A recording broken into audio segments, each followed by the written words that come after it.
The Adventures of Tom Sawyer by Mark Twain. Chapter 27. Trembling on the Trail. The adventure of the day mightily tormented Tom's dreams that night. 4 times he had his hands on that rich treasure, and 4 times it wasted to nothingness in his fingers, as sleep forsook him, and wakefulness brought back the hard reality of his misfortune. As he lay in the early morning recalling the incidents of his great adventure, he noticed that they seemed curiously subdued and far away, somewhat as if they had happened in another world, or in a time long gone by. Then it occurred to him that the great adventure itself must be a dream. There was one very strong argument in favor of this idea, namely, that the quantity of coin he had seen was too vast to be real. He had never seen as much as $50 in one mass before, and he was like all boys of his age and station in life, in that he imagined that all references to hundreds and thousands were mere fanciful forms of speech, and that no such sums really existed in the world. He never had supposed for a moment that so large a sum as $100 was to be found in actual money in anyone's possession.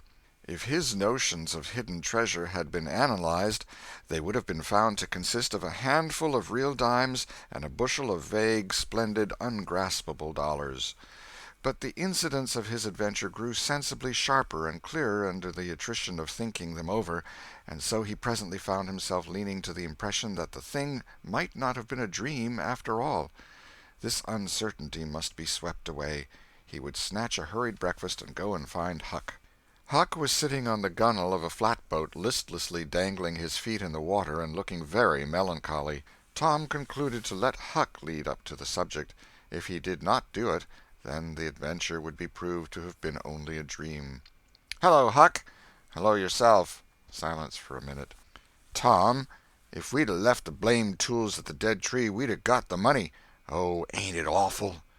"'Tain't a dream, then. 'Tain't a dream. Somehow I most wish it was. Dogged if I don't, Huck." "What ain't a dream?" "Oh, that thing yesterday. I been half thinking it was." "Dream!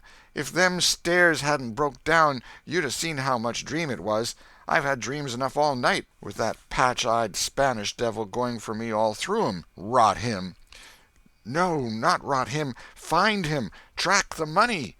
"Tom, we'll never find him. A feller don't have only one chance for such a pile, and that one's lost. I'd feel mighty shaky if I was to see him, anyway." "Well, so'd I, but I'd like to see him anyway. Track him out. To his number 2. "Number 2, yes, that's it. I been thinking about that, but I can't make nothing out of it. What do you reckon it is?" "I don't know. It's too deep. Say, Huck, maybe it's the number of a house." "Goody! No, Tom, that ain't it. If it is, it ain't in this one-horse town. They ain't no numbers here." "Well, that's so. Let me think a minute. Here, it's the number of a room in a tavern, you know." "Oh, that's the trick. They ain't only 2 taverns. We can find out quick. You stay here, Huck, till I come." Tom was off at once. He did not care to have Huck's company in public places. He was gone half an hour. He found that in the best tavern, number 2 had long been occupied by a young lawyer, and was still so occupied. In the less ostentatious house, number 2 was a mystery. The tavern-keeper's young son said it was kept locked all the time, and he never saw anybody go into it or come out of it except at night. He did not know any particular reason for this state of things, had had some little curiosity, but it was rather feeble, had made the most of the mystery by entertaining himself with the idea that the room was haunted, had noticed that there was a light in there the night before. "That's what I've found out, Huck. I reckon that's the very number 2 we're after." "I reckon it is, Tom. Now, what you going to do?" "Let me think." Tom thought a long time. Then he said, "I'll tell you. The back door of that number 2 is the door that comes out into the little close alley between the tavern and the old rattle-trap of a brick store. Now you get hold of all the door keys you can find, and I'll nip all of Auntie's, and the first dark night we'll go there and try 'em. And mind you, keep a lookout for Injun Joe, because he said he was going to drop into town and spy around once more for a chance to get his revenge. If you see him, you just follow him, and if he don't go to that number 2, that ain't the place." "Lordy, I don't want to foller him by myself." "Why, it'll be night, sure. He mightn't ever see you. And if he did, maybe he'd never think anything. Well, if it's pretty dark, I reckon I'll track him. I don't know. I'll try. You bet I'll follow him if it's dark, Huck. Why, he might have found out he couldn't get his revenge and be going right after that money. It's so, Tom, it's so. I'll follow him. I will, by jingoes. Now you're talking. Don't you ever weaken, Huck, and I won't. End of Chapter 27. Chapter 28. In the Lair of Injun Joe. That night Tom and Huck were ready for their adventure. They hung about the neighborhood of the tavern until after 9, one watching the alley at a distance and the other the tavern door. Nobody entered the alley or left it. Nobody resembling the Spaniard entered or left the tavern door. The night promised to be a fair one, so Tom went home with the understanding that if a considerable degree of darkness came on, Huck was to come and mow, whereupon he would slip out and try the keys. But the night remained clear, and Huck closed his watch and retired to bed in an empty sugar hogshead about 12. Tuesday the boys had the same ill luck, also Wednesday, but Thursday night promised better. Tom slipped out in good season with his aunt's old tin lantern and a large towel to blindfold it with. He hid the lantern in Huck's sugar hogshead, and the watch began. An hour before midnight the tavern closed up, and its lights, the only ones thereabouts, were put out. No Spaniard had been seen. Nobody entered or left the alley. Everything was auspicious. The blackness of darkness reigned. The perfect stillness was interrupted only by occasional mutterings of distant thunder. Tom got his lantern, lit it in the hogshead, wrapped it closely in the towel, and the two adventurers crept in the gloom toward the tavern. Huck stood sentry, and Tom felt his way into the alley. Then there was a season of waiting anxiety that weighed upon Huck's spirits like a mountain. He began to wish he could see a flash from the lantern. It would frighten him, but it would at least tell him that Tom was alive yet. It seemed hours since Tom had disappeared. Surely he must have fainted. Maybe he was dead. Maybe his heart had burst under terror and excitement. In his uneasiness, Huck found himself drawing closer and closer to the alley, fearing all sorts of dreadful things and momentarily expecting some catastrophe to happen that would take away his breath. There was not much to take away, for he seemed only able to inhale it by thimblefuls, and his heart would soon wear itself out, the way it was beating. Suddenly there was a flash of light, and Tom came tearing by him. "Run!" said he. "Run for your life!" He needn't have repeated it. Once was enough. Huck was making 30 or 40 miles an hour before the repetition was uttered. The boys never stopped till they reached the shed of a deserted slaughterhouse at the lower end of the village. Just as they got within its shelter, the storm burst and the rain poured down. As soon as Tom got his breath, he said, "Huck, it was awful. I tried 2 of the keys, just as soft as I could, but they seemed to make such a power of a racket that I couldn't hardly get my breath, I was so scared. They wouldn't turn in the lock, either. Well, without noticing what I was doing, I took hold of the knob, and open comes the door. It warn't locked. I hopped in and shook off the towel, and great Caesar's ghost!" What you see, Tom?" "Huck, I most stepped onto Injun Joe's hand." "No!" "Yes, he was laying there sound asleep on the floor, with his old patch on his eye and his arms spread out." "Lordy, what did you do? Did he wake up?" "No, never budged. Drunk, I reckon. I just grabbed that towel and started." "I'd never thought of the towel, I bet." "Well, I would. My aunt would make me mighty sick if I lost it." "Say, Tom, did you see that box?" "Huck, I didn't wait to look around. I didn't see the box. I didn't see the cross. I didn't see anything but a bottle and a tin cup on the floor by Injun Joe. Yes, and I saw 2 barrels and lots more bottles in the room. Don't you see, now? What's the matter with that haunted room?" "How?" "Why, it's haunted with whiskey. Maybe all the temperance taverns have got a haunted room, hey, Huck?" "Well, I reckon maybe that's so. Who'd have thought such a thing? But say, Tom, now's a mighty good time to get that box if Injun Joe's drunk." "It is that. You try it." Huck shuddered. "Well, no, I reckon not." "And I reckon not, Huck. Only 1 bottle alongside of Injun Joe ain't enough. If there'd been 3, he'd be drunk enough, and I'd do it." There was a long pause for reflection, and then Tom said, "Looky here, Huck, let's not try that thing any more till we know Injun Joe's not in there. It's too scary. Now, if we watch every night, we'll be dead sure to see him go out, some time or other, and then we'll snatch that box quicker'n lightning." Well, I'm agreed. I'll watch the whole night long, and I'll do it every night, too, if you'll do the other part of the job." "All right, I will. All you got to do is to trot up Hooper Street a block and mow, and if I'm asleep, you throw some gravel at the window, and that'll fetch me."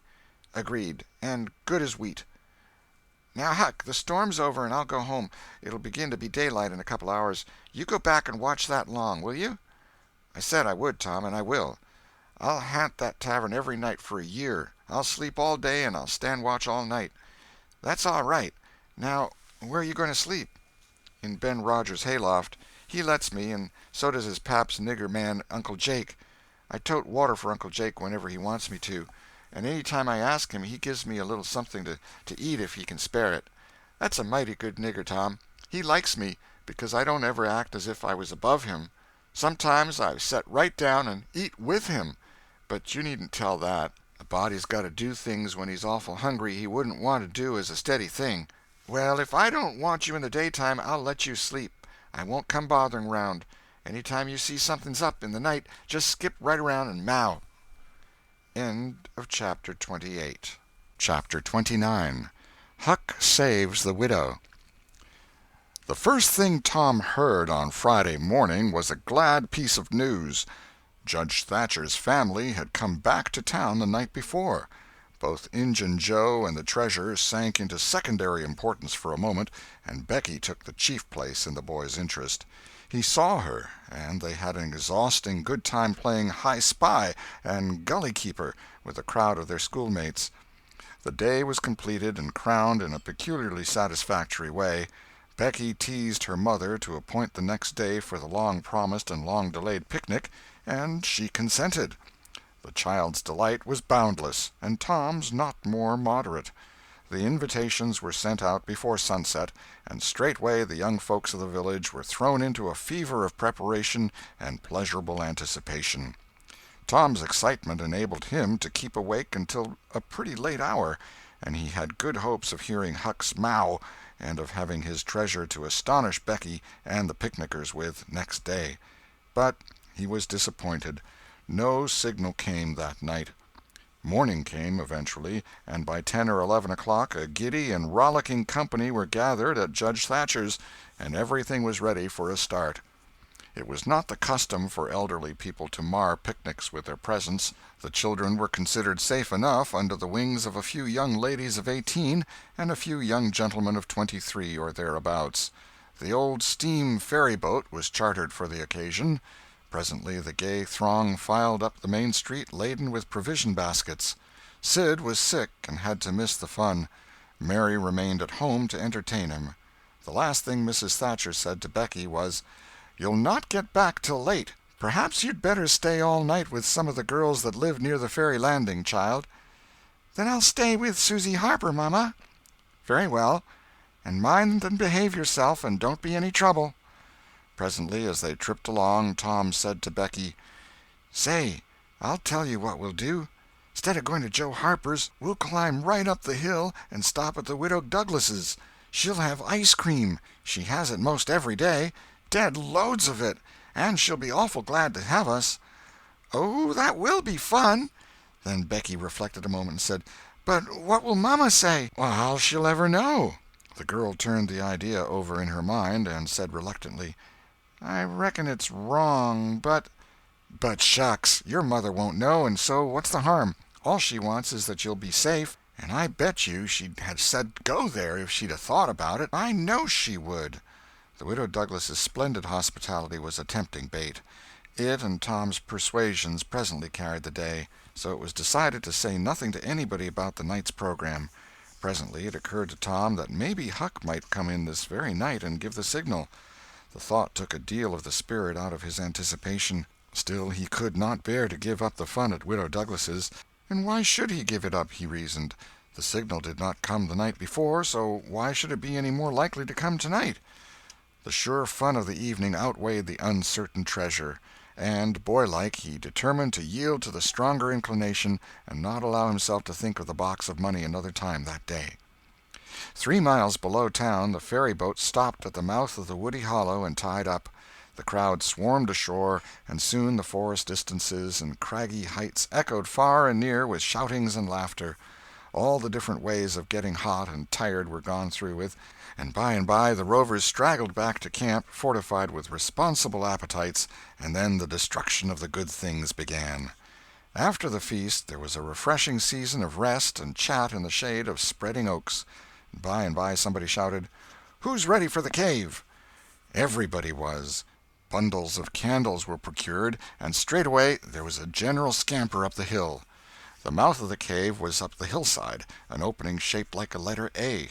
Its massive oaken door stood unbarred. Within was a small chamber, chilly as an ice-house, and walled by nature with solid limestone that was dewy with a cold sweat. It was romantic and mysterious to stand here in the deep gloom and look out upon the green valley shining in the sun. But the impressiveness of the situation quickly wore off, and the romping began again. The moment a candle was lighted there was a general rush upon the owner of it.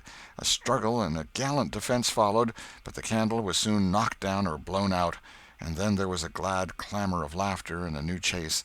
But all things have an end. By and by the procession went filing down the steep descent of the main avenue, the flickering rank of lights dimly revealing the lofty walls of rock almost to their point of junction 60 feet overhead. This main avenue was not more than 8 or 10 feet wide. Every few steps other lofty and still narrower crevices branched from it on either hand, for McDougal's cave was but a vast labyrinth of crooked aisles that ran into each other and out again and led nowhere.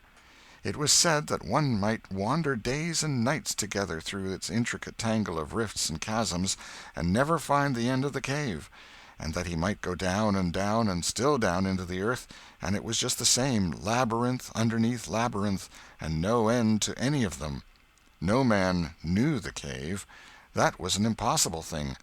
Most of the young men knew a portion of it, and it was not customary to venture much beyond this known portion.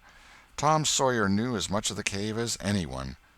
The procession moved along the main avenue some 3/4 of a mile, then groups and couples began to slip aside into branch avenues, fly along the dismal corridors, and take each other by surprise at points where the corridors joined again. Parties were able to elude each other for the space of half an hour without going beyond the known ground.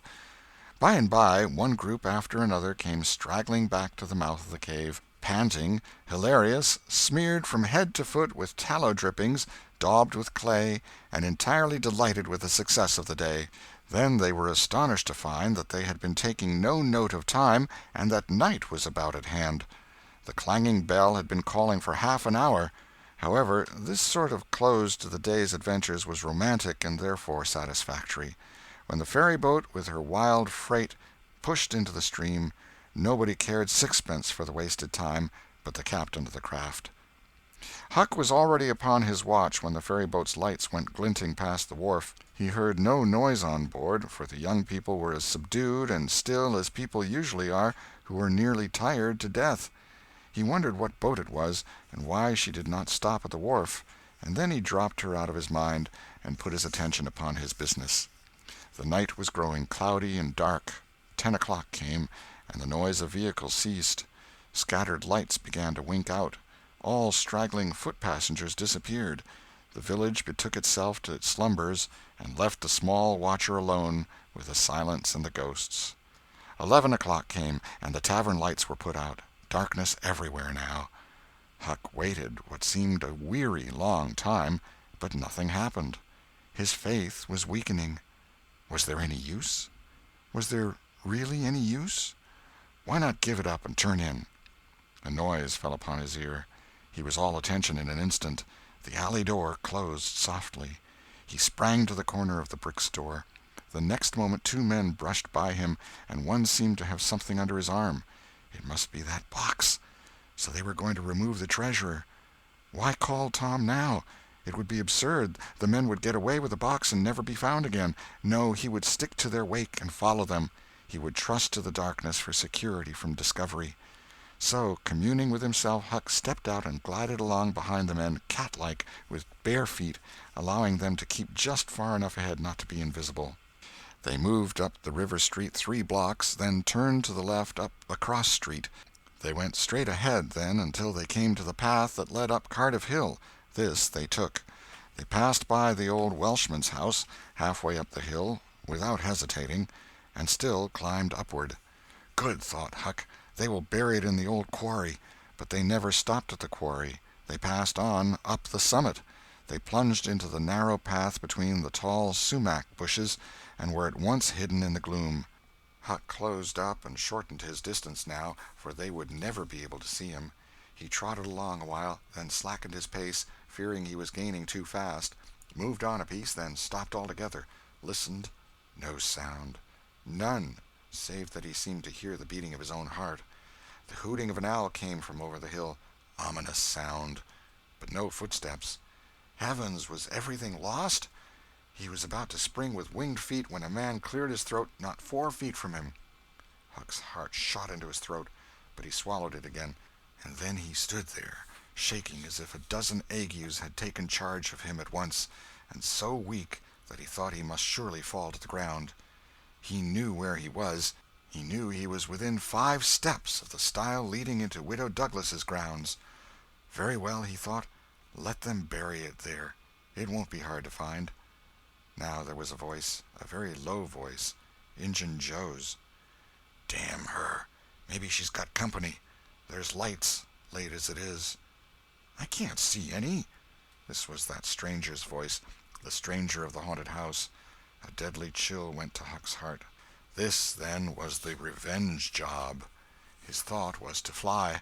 Then he remembered that the Widow Douglas had been kind to him more than once, and maybe these men were going to murder her. He wished he dared venture to warn her, but he knew he didn't dare. They might come and catch him. He thought all this and more in the moment that lapsed between the stranger's remark and Injun Joe's next, which was, "Because the bush is in your way. Now this way. Now you see, don't you?" "Yes. Well, there is company there, I reckon. Better give it up." "Give it up? And I just leaving this country forever? Give it up and maybe never have another chance? I tell you again, as I've told you before, I don't care for her swag. You may have it. But her husband was rough on me. Many times he was rough on me. And mainly he was the justice of the peace that jugged me for a vagrant. And that ain't all. It ain't a millionth part of it. He had me horsewhipped. Horsewhipped in front of the jail like a nigger, with all the town looking on. Horsewhipped, do you understand? He took advantage of me and died, but I'll take it out of her." "Oh, don't kill her. Don't do that." "Kill? Who said anything about killing? I would kill him if he were here, but not her. When you want to get revenge on a woman, you don't kill her. Bosh, you go for her looks. You slit her nostrils. You notch her ears like a sow." "By God, that's—" "Keep your opinion to yourself. It will be safest for you. I'll tie her to the bed. If she bleeds to death, is that my fault? I'll not cry if she does. My friend, you'll help in this thing, for my sake. That's why you're here. I mightn't be able alone. If you flinch, I'll kill you. Do you understand that? And if I have to kill you, I'll kill her, and then I reckon nobody'll ever know much about who done this business." "Well, if it's got to be done, let's get at it. The quicker the better. I'm all in a shiver." "Do it now? And company there? Look here, I'll get suspicious of you first thing you know. No, we'll wait till the lights are out. There's no hurry." Huck felt that a silence was going to ensue, a thing still more awful than any amount of murderous talk, so he held his breath and stepped gingerly back, planted his foot carefully and firmly, after balancing, one-legged, in a precarious way, and almost toppling over, first on one side and then on the other. He took another step back with the same elaboration and the same risks, then another and another, and a twig snapped under his foot. His breath stopped and he listened. There was no sound. The stillness was perfect. His gratitude was measureless. Now he turned in his tracks, between the walls of sumac bushes, turned himself as carefully as if he were a ship, and then stepped quickly but cautiously along. When he emerged at the quarry he felt secure, and so he picked up his nimble heels and flew. Down, down he sped till he reached the Welshman's. He banged at the door, and presently the heads of the old man and his 2 stalwart sons were thrust from windows. "What's the row there? Who's banging? What do you want?" "Let me in, quick! I'll tell everything." "Why, who are you?" "Huckleberry Finn! Quick, let me in!" Huckleberry Finn, indeed. It ain't a name to open many doors, I judge. But let him in, lads, and let's see what's the trouble." "Please don't ever tell I told you," were Huck's first words when he got in. "Please don't. I'd be killed, sure. But the widow's been good friends to me sometimes, and I want to tell. I will tell if you'll promise you won't ever say it was me." "By George, he has got something to tell, or he wouldn't act so," exclaimed the old man. "Out with it, and nobody here'll ever tell, lad." 3 minutes later the old man and his sons, well armed, were up the hill and just entering the sumac path on tiptoe, their weapons in their hands. Huck accompanied them no farther. He hid behind a great boulder and fell to listening. There was a lagging, anxious silence, and then all of a sudden there was an explosion of firearms and a cry. Huck waited for no particulars. He sprang away and sped down the hill as fast as his legs could carry him. End of chapter 29. Chapter 30.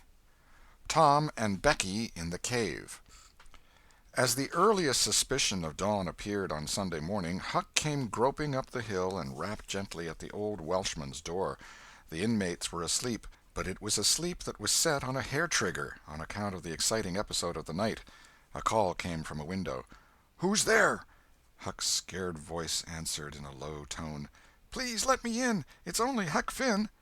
"It's a name that can open this door night or day, lad, and welcome." These were strange words to the vagabond boy's ears, and the pleasantest he had ever heard. He could not recollect that the closing word had ever been applied in his case before. The door was quickly unlocked, and he entered. Huck was given a seat, and the old man and his brace of tall sons speedily dressed themselves. "Now, my boy, I hope you're good and hungry, because breakfast will be ready as soon as the sun's up, and we'll have a piping hot one, too. Make yourself easy about that. I and the boys hoped you'd turn up and stop here last night." "I was awful scared," said Huck, "and I run. I took out when the pistols went off, and I didn't stop for 3 miles. I've come now because I wanted to know about it, you know, and I come before daylight because I didn't want to run across them devils, even if they was dead." "Well, poor chap, you do look as if you'd had a hard night of it. But there's a bed here for you when you've had your breakfast. No, they ain't dead, lad. We were sorry enough for that.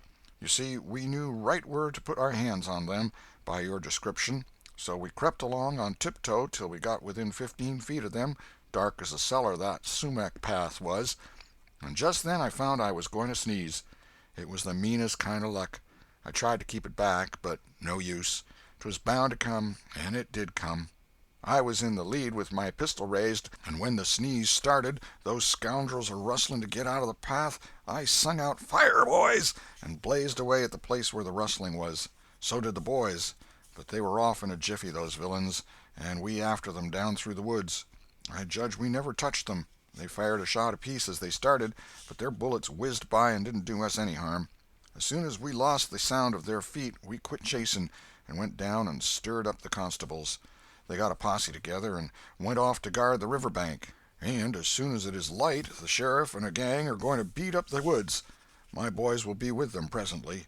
I wish we had some sort of description of those rascals. 'Twould help a good deal. But you couldn't see what they were like in the dark, lad, I suppose?" "Oh, yes, I saw them downtown and followed them." "Splendid. Describe them. Describe them, my boy." "One's the old deaf and dumb Spaniard that's been round here once or twice, and t'other's a mean-looking, ragged—" "That's enough, lad. We know the men. Happened on them in the woods back of the widow's one day, and they slunk away. Off with you, boys, and tell the sheriff. Get your breakfast tomorrow morning." The Welshman's sons departed at once. As they were leaving the room, Huck sprang up and exclaimed, "Oh, please don't tell anybody it was me that blowed on them. Oh, please." "All right if you say it, Huck, but you ought to have the credit of what you did." "Oh, no, please don't tell." When the young men were gone, the old Welshman said, "They won't tell, and I won't. But why don't you want it known?" Huck would not explain, further than to say that he already knew too much about one of those men, and would not have the man know that he knew anything against him for the whole world. He would be killed for knowing it, sure. The old man promised secrecy once more, and said, "How did you come to follow these fellows, lad? Were they looking suspicious?" Huck was silent while he framed a duly cautious reply. Then he said, "Well, you see, I'm a kind of a hard lot, least everybody says so, and I don't see nothing agin it. and sometimes I can't sleep much on accounts of thinking about it and sort of trying to strike out a new way of doing. That was the way it was last night. I couldn't sleep, and so I come along up street 'bout midnight a-turning it all over, and when I got to that old shackly brick store by the Temperance Tavern, I backed up agin the wall to have another think. Well, just then along comes these two chaps slipping along close by me with something under their arm, and I reckoned they'd stole it. One was a-smoking, and t'other one wanted a light, so they stopped right before me, and the cigars lit up their faces, and I see that the big one was the deaf and dumb Spaniard, by his white whiskers and the patch on his eye, and t'other one was a rusty, ragged-looking devil. Could you see the rags by the light of the cigars? This staggered Huck for a moment. Then he said, "Well, I don't know, but somehow it seems as if I did." Then they went on. "And you?" "Follered them, yes. That was it. I wanted to see what was up. They sneaked along so. I dogged 'em to the widder's stile, and stood in the dark and heard the ragged one beg for the widder, and the Spaniard swear he'd spile her looks, just as I told you, and your two—" "What? The deaf and dumb man said all that?" Huck had made another terrible mistake. He was trying his best to keep the old man from getting the faintest hint of who the Spaniard might be, and yet his tongue seemed determined to get him into trouble in spite of all he could do. He made several efforts to creep out of his scrape, but the old man's eye was upon him, and he made blunder after blunder. Presently the Welshman said, "My boy, don't be afraid of me. I wouldn't hurt a hair of your head for all the world. No, I'd protect you. I'd protect you. This Spaniard is not deaf and dumb. You've let that slip without intending it. You can't cover that up now. You know something about that Spaniard that you want to keep dark. Now trust me. Tell me what it is, and trust me. I won't betray you." Huck looked into the old man's honest eyes a moment, then bent over and whispered in his ear, "'Tain't a Spaniard. It's Injun Joe." The Welshman almost jumped out of his chair. In a moment he said, "It's all plain enough now. When you talked about notching ears and slitting noses, I judged that was your own embellishment, because white men don't take that sort of revenge. But an Injun, that's a different matter altogether." During breakfast the talk went on, and in the course of it the old man said that the last thing which he and his sons had done, before going to bed, was to get a lantern and examine the stile and its vicinity for marks of blood. They found none, but captured a bulky bundle of what? If the words had been lightning, they could not have leapt with a more stunning suddenness from Huck's blanched lips. His eyes were staring wide now, and his breath suspended, waiting for the answer. The Welshman started, stared in return 3 seconds, 5 seconds, 10, then replied, "Of burglars' tools. Why, what's the matter with you?" Huck sank back, panting gently but deeply, unutterably grateful. The Welshman eyed him gravely, curiously, and presently said, "Yes, burglars' tools. That appears to relieve you a good deal. But what did give you that turn? What were you expecting we'd found?" Huck was in a close place. The inquiring eye was upon him. He would have given anything for material for a plausible answer. Nothing suggested itself. The inquiring eye was boring deeper and deeper. A senseless reply offered. There was no time to weigh it. So, at a venture, he uttered it, feebly. "Sunday school books, maybe?" Poor Huck was too distressed to smile, but the old man laughed loud and joyously, shook up the details of his anatomy from head to foot, and ended by saying that such a laugh was money in a man's pocket, because it cut down the doctor's bills like everything. Then he added, "Poor old chap, you're white and jaded. You ain't well a bit. No wonder you're a little flighty and off your balance. But you'll come out of it. Rest and sleep will catch you up all right, I hope." Huck was irritated to think he had been such a goose, and betrayed such a suspicious excitement, for he had dropped the idea that the parcel brought from the tavern was the treasure as soon as he had heard the talk at the widder's stile. He had only thought it was not the treasure, however. He had not known that it wasn't, and so the suggestion of a captured bundle was too much for his self-possession. But on the whole he felt glad the little episode had happened, for now he knew beyond all question that that bundle was not the bundle, and so his mind was at rest and exceedingly comfortable. In fact, everything seemed to be drifting just in the right direction now. The treasure must be still in number 2. The men would be captured and jailed that day, and he and Tom could seize the gold that night without any trouble or any fear of interruption. Just as breakfast was completed, there was a knock at the door. Huck jumped for a hiding-place, for he had no mind to be connected even remotely with the late event.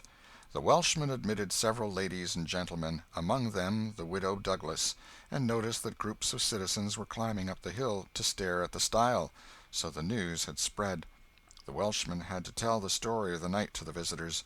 The widow's gratitude for her preservation was outspoken. "Don't say a word about it, madam. There's another that you're more beholden to than you are to me and my boys, maybe, but he don't allow me to tell his name. We wouldn't have been there but for him." Of course, this excited a curiosity so vast that it almost belittled the main matter, but the Welshman allowed it to eat into the vitals of his visitors, and through them be transmitted to the whole town, for he refused to part with his secret. When all else had been learned, the widow said, "I went to sleep reading in bed and slept straight through all that noise. Why didn't you come and wake me?" "We judged it weren't worth while. Those fellows weren't likely to come again. They hadn't any tools left to work with, and what was the use of waking you up and scaring you to death? My 3 negro men stood guard at your house all the rest of the night. They've just come back." More visitors came, and the story had to be told and retold for a couple of hours more. There was no Sabbath school during day-school vacation, but everybody was early at church. The stirring event was well canvassed.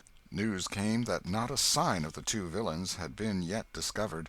When the sermon was finished, Judge Thatcher's wife dropped alongside of Mrs. Harper as she moved down the aisle with the crowd, and said, "Is my Becky going to sleep all day? I just expected she would be tired to death." "Your Becky?" "Yes," with a startled look. "Didn't she stay with you last night?" "Why, no." Mrs. Thatcher turned pale and sank into a pew, just as Aunt Polly, talking briskly with a friend, passed by. Aunt Polly said, "Good morning, Mrs. Thatcher. Good morning, Mrs. Harper. I've got a boy that's turned up missing. I reckon my Tom stayed at your house last night, one of you, and now he's afraid to come to church. I've got to settle with him." Mrs. Thatcher shook her head feebly and turned paler than ever. "He didn't stay with us," said Mrs. Harper, beginning to look uneasy. A marked anxiety came into Aunt Polly's face. "Joe Harper, have you seen my Tom this morning?" "No, ma'am." "When did you see him last?" Joe tried to remember, but was not sure he could say. The people had stopped moving out of church. Whispers passed along, and a boding uneasiness took possession of every countenance. Children were anxiously questioned, and young teachers. They all said they had not noticed whether Tom and Becky were on board the ferry-boat on the homeward trip. It was dark. No one thought of inquiring if anyone was missing. One young man finally blurted out his fear that they were still in the cave. Mrs. Thatcher swooned away. Aunt Polly fell to crying and wringing her hands. The alarm swept from lip to lip, from group to group, from street to street, and within 5 minutes the bells were wildly clanging and the whole town was up. The Cardiff Hill episode sank into instant insignificance, the burglars were forgotten, horses were saddled, skiffs were manned, the ferry-boat ordered out, and before the horror was half an hour old 200 men were pouring down high road and river toward the cave. All the long afternoon the village seemed empty and dead. Many women visited Aunt Polly and Mrs. Thatcher and tried to comfort them. They cried with them, too, and that was still better than words. All the tedious night the town waited for news. But when the morning dawned at last, all the word that came was, "Send more candles, and send food." Mrs. Thatcher was almost crazed, and Aunt Polly also. Judge Thatcher sent messages of hope and encouragement from the cave, but they conveyed no real cheer. The old Welshman came home toward daylight, spattered with candle grease, smeared with clay, and almost worn out. He found Huck still in the bed that had been provided for him, and delirious with fever. The physicians were all at the cave, so the Widow Douglas came and took charge of the patient. She said she would do her best by him, because whether he was good, bad, or indifferent, he was the Lord's, and nothing that was the Lord's was a thing to be neglected. The Welshman said Huck had good spots in him, and the widow said, "You can depend on it. That's the Lord's mark. He don't leave it off. He never does. Puts it somewhere on every creature that comes from his hands."